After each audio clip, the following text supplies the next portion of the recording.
This video is brought to you by Horror Amino. If you are seriously into the horror genre, and you are looking for people who share the same interest, you will love the Horror Amino community.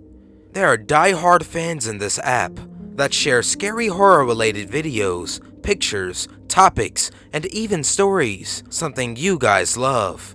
There's even a chat feature in this app for people to discuss things real time. Competitions, polls, and even different forums and catalogs full of more background information of different horror movies, actors, and creepypastas.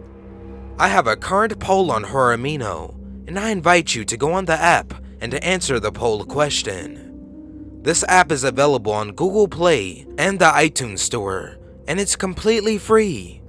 Come fill out your poll and chat with me on Horror Amino.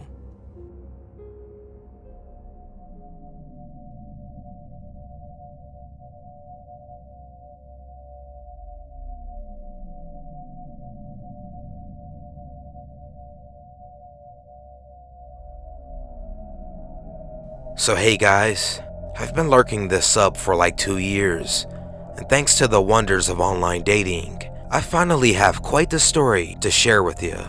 I use Tinder pretty frequently, and it's usually cool. Just meeting people, chilling, smoking with most of them. So I matched with this dude named Charlie, and he seems cool. He's really cute, and he plays music, which is really appealing to me, as I also sing and play piano. We talked for a little while, and I agreed to meet him at his house. Mistake number 1. Why did I think it was a good idea to meet a stranger in their home? I don't drive, so I take an Uber over, and it's a pretty decent way away, so it's kinda pricey. When he buzzes me into the apartment complex, I got this really creepy vibe, but I shook it off as nerves. I go up to the 3rd floor, and he's standing at the door. Things are cool. We're just chilling. We smoked a couple of bowls, and we're watching a movie. So he makes a move on me, and I go with it. We end up on the bed, and we're obviously engaging in adult activities, when out of nowhere, he wraps his hands around my neck, hard. Now that's all fine and good with me. I mean, I can dig that in the right setting, but alone in a stranger's house, when he didn't even check to see if it was cool, is not one of those settings. So I literally can't breathe, and I'm fairly certain I'm turning blue at this point, and he is just relentless. Not only is he asphyxiating me, he's now yelling in my face, "Are you scared?" with this wild look in his eyes. And I'm like, fuck yes, I'm scared. You're trying to kill me right now. I started to struggle, and he was gripping even harder. I'm not even kidding you guys. I seriously thought I was going to die. By some miracle, I wriggle out of his grasp and start screaming. He's yelling at me to calm down, and I'm frantically trying to put on my clothes. He grabs my wrist as I'm trying to leave, and I use all of my strength to pull away and slam the door. As it was closing, the charming fella bid me adieu with the words, "Fucking cunt!" I get home, and I look in the mirror, and I have hella bruises on my neck. I tried to cover it up with makeup to no avail. I straight up looked like I was almost strangled to death. Then he texts me saying, "I think you need more than one dick." And I'm like, oh really? You wanna bring a friend and kill me together? How lovely. Anyways, I blocked him and reported him on Tinder. I wish I could have done more, because I seriously think he would have killed me. I've been debating going to the police, but the bruises are gone and it's a he said she said thing. But I'm really starting to wonder if I should, because the next girl might not be so lucky. So this happened about 2 summers ago. I decided to go on Tinder because my job required anywhere from 70 to 100 hours a week. So I barely had time to sleep, let alone meet someone. I see this one guy, who was a very attractive 42-year-old. Yeah, I know. We happened to match, and we chat a bit, and eventually exchange numbers. We text back and forth a bit, and he ends up calling me, and and the phone call was pretty normal. No red flags that I'm aware of. We set up a date for the upcoming week. So when that week arrived, I'm walking to a small park in the city to meet him. This may be awful to say, but I cannot stand a man who bathes in cologne. I could smell the guy from 10 feet away. He walks up to me, and immediately I feel something is off. I thought, hey, maybe I'm just being silly. And this is where the fun begins. We go to this restaurant, and we're eating and drinking. He starts receiving phone call after motherfucking phone call. Within the hour we spent at this restaurant, he took about 6 to 7 phone calls, all speaking in Hebrew.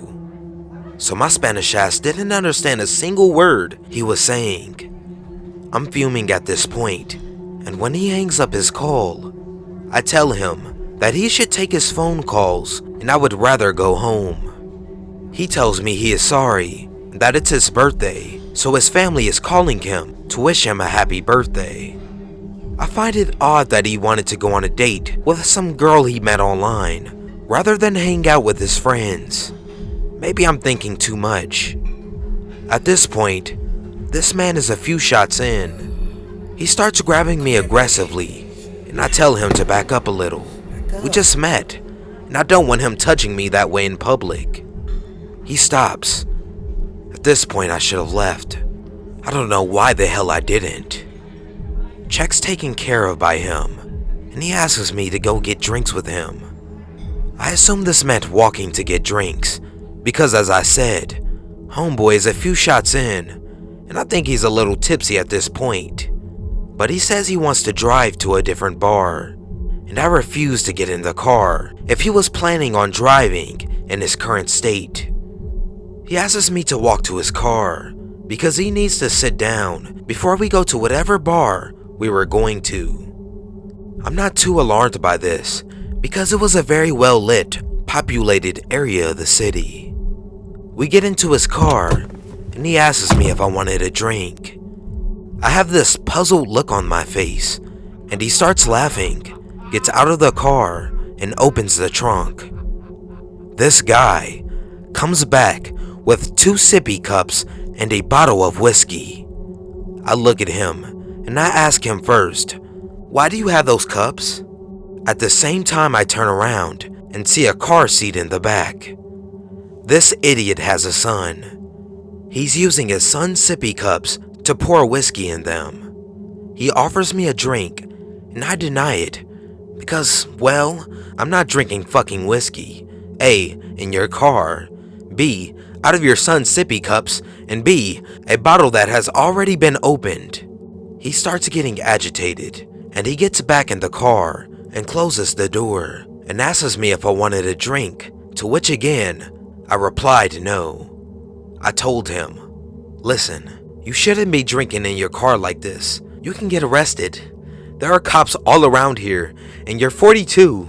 You are old enough to enter a bar now." With that, he gets visibly angry, and his voice gets louder, and he says, "Shut the fuck up!" At this point, he grabs me by my hair, and he tries to jam his fucking tongue in my mouth, and I tell him to get the fuck off of me. He stops and looks at me, and he raises his fist to try and punch me. My adrenaline kicked in, and I started punching as hard as I could, and I ran out of the fucking car with tears in my eyes. As I'm running, these 4 guys come up to me, and they say, I kid you not, "Why the fuck are you hitting my friend?" At that moment, I didn't really process the question, and I kept going. I got into the first cab that pulled up and went the fuck home. When I got home, I started wondering, why were those 4 guys there in the first place? His friends. What were they planning on doing? I was terrified at this point, but grateful to have been able to make it home safely. And it doesn't end here. Next morning, I get a text from this guy on WhatsApp. He sends me an audio message of a woman who he apparently is speaking to, telling him all of these things she'd be willing to do and how much she likes to party. He says, I wish you were more like her. You're so much sexier. Why did you leave last night? We should hang out again. I'm staring at my phone in disbelief. I know damn well he was not drunk enough to forget. I should have blocked him, but instead, I responded, telling him he was fucking absolutely insane. He responded, "You're fucking crazy, girl. You're such an immature 21-year-old. I knew it when we were in my car. You didn't want to take that drink." He said if he ever saw me on Tinder again, I'd regret it. I immediately blocked him and deleted my Tinder shortly after that. That honestly was one of the scariest encounters I ever had in my life. What scared me the most was that his friends were right around the corner. I can honestly say, the last few days have been the most fucked up, confusing, and terrifying of my entire life. Apologies in advance for dropping this all here, but I just need to write this down somewhere to try and make sense of everything that's happened. I've spent the past few days with nobody believing me, staring at me like I'm less than nothing. I hope that someone here can see truth in my story. I guess I should just be happy that I'm free to tell this story for the time being. When my parents arrived and posted my bail, I saw salvation in their eyes. My sanity was at least partly restored. But when I frantically tried to explain to them what had happened, I soon saw that salvation turn to doubt. Anyway, the story. I set out on Thursday morning to go and meet up with this girl. Wait a second. Let me start from the beginning. I need to give you proper context. A couple weeks ago, I matched with a pretty hot girl on Tinder. Her name was Sarah. She was 23, just a couple of years younger than me. I was certain I had seen her around a few times. She was the kind of person you've been in the presence of a few times, but never properly connected with, if you know what I mean. We started chatting, and things were going great. We swapped stories about the town, big events that happened growing up, and laughed about how we'd basically lived the same life, but never actually met each other. She was sweet, she made me laugh, and she was very pretty. I was captivated. This went on for about a week. I'd find myself increasingly excited to see her replies to my messages. When my phone buzzed, I hoped it was her, and it usually was, which felt great. I didn't want to hang around and let this opportunity pass. I asked her if she wanted to meet up sometime soon. She eagerly accepted and suggested Thursday, which I was all too happy to agree to. We talked over what we wanted to do, maybe get dinner, see a movie or something, but she worked nights, so it was going to have to be a day date. I think my heart almost stopped completely when she suggested just meeting and hanging out at her apartment. I was prepared to play the long game on this one, but I certainly wasn't complaining that it was shaping up to be more of a sprint to the finish. She gave me her address, and we laughed about how it was in such a rundown part of town. I playfully hounded her over it, which she laughed off, asking in turn how classy my living arrangements were as a single 20-something-year-old working a part-time retail job. She had me there. I don't think I could have brought her here. The place is a dump. Thursday rolled around quickly. I cleaned myself up, put on some of my nicer clothes, and left the house. I felt incredible. I had a spring in my step and a condom in my pocket. If only I could have seen then where this day would go, I might have had the sense to stay home. I rounded the corner to her apartment block and stared up in grim fascination. This place looked terrible. It was like a caricature of urban decay, a relic of a bygone time that the years had not treated well. I laughed to myself in the relief that she lived on the ground floor. I wasn't going to have to venture into the belly of this beast. I made my way over to her door, apartment 12. I stifled myself, took a deep breath, and knocked on the door. No answer. I double-checked the number and knocked again. Nothing. I walked around to the side window, peered through the bars to see if I could see inside, but I could barely make anything out. The room looked nearly empty. I tried the door once more, but still no answer. I heard a shuffling noise inside and the faint sound of a door closing. This must be her. She's coming to let me in now. Nothing. Curiosity got the better of me, and I tried the door, yelling her name as I did. It's unlocked, and I let myself in, but nobody replies to my calls. The place is horrendous, a wrecked open space punctuated by a couple of pieces of smashed furniture and trash. Something was wrong here. I should have run. Compelled by my curiosity, I continued to venture through the awful place, calling Sarah's name as I went. I checked the first couple of rooms in the hallway and found nothing, but my heart sank as I walked into what I assume was the kitchen area. That's where I saw her. She was laid out on the floor like a rag doll, her bright summer dress standing out in contrast against her dank surroundings. My instincts kicked in, and I ran over to her in an attempt to help. I cradled her lifeless body in a panic as I tried to work out what the fuck was going on.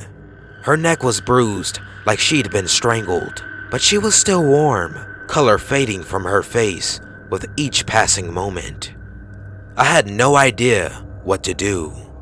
I started frantically yelling for help, but there were no replies. I took a deep breath, collected myself, and pulled out my phone to call 911. The second my hand clutched into my phone, I felt it vibrate in my hand. New Tinder message from Sarah. I opened it without hesitation. "I'm so happy you found me." I felt faint. I felt ill. What in the fuck was going on here? Before I had time to wrap my head around any of the fucked up things about this situation, I heard a sound that chilled me to the core. Her phone vibrated in her purse. I pulled it out, hoping that it might offer me some answers. There it was on the screen. New Tinder message from Rob. "I'm so happy I found you." I couldn't suppress the need to vomit any longer. My body gave in, and I collapsed into the floor. When I pulled myself together, I started to scroll through the Tinder conversation on her phone. It was nearly identical to the one on mine. Nearly. Minor details changed.